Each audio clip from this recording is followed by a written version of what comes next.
આકાશવાણી ભુજ સમાચાર આરતી ભટ્ટ વાંચે છે. નમસ્કાર.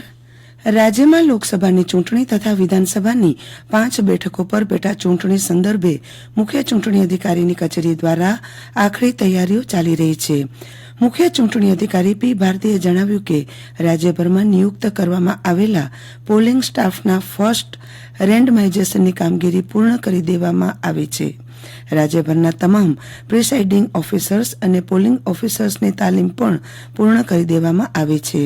મતદાર યાદીની ખાસ સંક્ષિપ્ત સુધારણા 2024 તેમજ ત્યારબાદ આવેલીઓ અરજી પૈકી 14 લાખથી વધુ ફોટા ઓળખ કાર્ડનું વિતરણ પૂર્ણ કરી દેવામાં આવ્યું છે. ચૂંટણી પંચે બધા જ રાજ્યો અને કેન્દ્રશાસિત પ્રદેશોના મુખ્ય સચિવો અને પોલીસ મહાનિયામકોને આંતરરાજ્ય તેમજ આંતરરાષ્ટ્રીય સરહદો ઉપર ગેરકાયદેસર ધોરણે દારૂ, રોકડ નાણાં, માદક પદાર્થો, શસ્ત્રો અને મફતમાં વહેંચાતી ચીજો પર કડક નજર રાખવાનો આદેશ આપ્યો છે. ચૂંટણી પંચે 2024માં સામાન્ય ચૂંટણી મુક્ત, શાંતિપૂર્ણ તેમજ ન્યાયી રીતે હાથ ધરવા માટે તમામ પગલાં લેવાનો આદેશ આપ્યો છે. ચૂંટણી પંચે કાયદો અને વ્યવસ્થાની પરિસ્થિતિની સમીક્ષા કરવા વિવિધ રાજ્યો અને કેન્દ્રશાસિત પ્રદેશોના મુખ્ય સચિવો અને પોલીસ વડાઓ સાથે બેઠક કરી હતી. મુખ્ય ચૂંટણી અધિકારી પી ભારતીએ જણાવ્યું છે કે ચૂંટણી પંચની ઓનલાઈન સીવીજીલ મોબાઈલ એપ પર અત્યાર સુધી આદર્શ આચારસંહિતાના ભંગ અંગે કુલ 816 ફરિયાદો મળી છે. આ તમામ ફરિયાદોનો તાત્કાલિક ચૂંટણી પંચની માર્ગદર્શિકા અનુસાર યોગ્ય નિકાલ કરવામાં આવ્યો હતો. ચૂંટણી પંચ દ્વારા ચૂંટણી ખર્ચ પર નજર રાખવા માટે રાજ્યભરમાં કાર્યરત 756 ફ્લાઇંગ સ્ક્વોડ દ્વારા અત્યાર સુધીમાં 66 કરોડ 9 લાખ રૂપિયાની વસ્તુઓ જપ્ત કરવામાં આવી છે. આ ઉપરાંત ચૂંટણી સંબંધિત કોઈપણ ફરિયાદના નિવારણ માટે રાજ્યમાં કંટ્રોલ રૂમ પણ કાર્યરત કરવામાં આવ્યો છે. ગુજરાત લોકસભાની ચૂંટણીમાં દિવ્યાંગ અને વરિષ્ઠ મતદારો માટે ચૂંટણી પંચ દ્વારા વિશેષ વ્યવસ્થા કરવામાં આવી છે.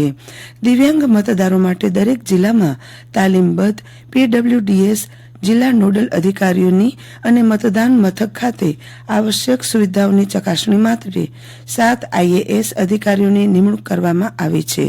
આ વિશે પત્રકાર પરિષદ સંબોધતા મુખ્ય ચૂંટણી અધિકારી પી ભારતીએ આ મુજબ જણાવ્યું હતું. કોલકાતા નાઇટ રાઇડર્સ ટીમે દિલ્હી કેપિટલને 106 રને પરાસ્ત કરી ચાલુ આઈપીએલનો સૌથી મોટો વિજય મેળવ્યો હતો. વિશાખાપટ્ટનમ ખાતેની મેચમાં કોલકાતાની ટીમે 7 વિકેટ ગુમાવી 272 રન કર્યા હતા. જવાબમાં દિલ્હીની ટીમ 166 રન કરી શકી હતી. કોલકાતા ટીમે આઈપીએલનો બીજો સૌથી મોટો સ્કોર કર્યો હતો.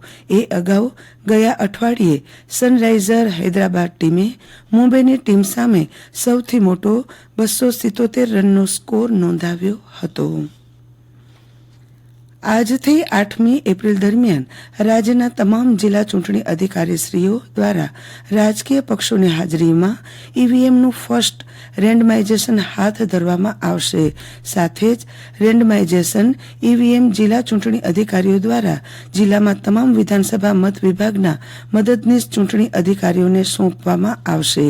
જ્યાં સંબંધિત મદદનીશ ચૂંટણી અધિકારી દ્વારા ઈવીએમનો વિધાનસભા મત વિભાગ કક્ષાના સ્ટ્રોંગ રૂમમાં માન્યતા પ્રાપ્ત રાજકીય પક્ષોની હાજરીમાં નિયત પ્રોટોકોલ મુજબ સંગ્રહ કરવામાં આવશે.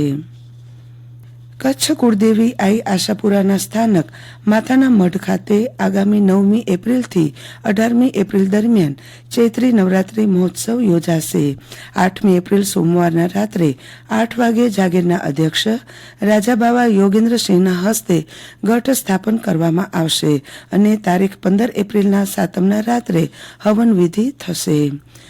જીકે જનરલ અદાણી હોસ્પિટલના આંખ વિભાગના તબીબોએ 1 એપ્રિલથી 7મી એપ્રિલ સુધી ઉજવાતા રાષ્ટ્રીય અંધત્વ નિવારણ સપ્તાહ અંતર્ગત જણાવ્યું હતું કે આંખોની સુરક્ષા માટે નિયમિત ચેકઅપ કરાવાય તો ભવિષ્યમાં ઊભી થનારી સંભવિત સમસ્યાઓથી બચી શકાય છે.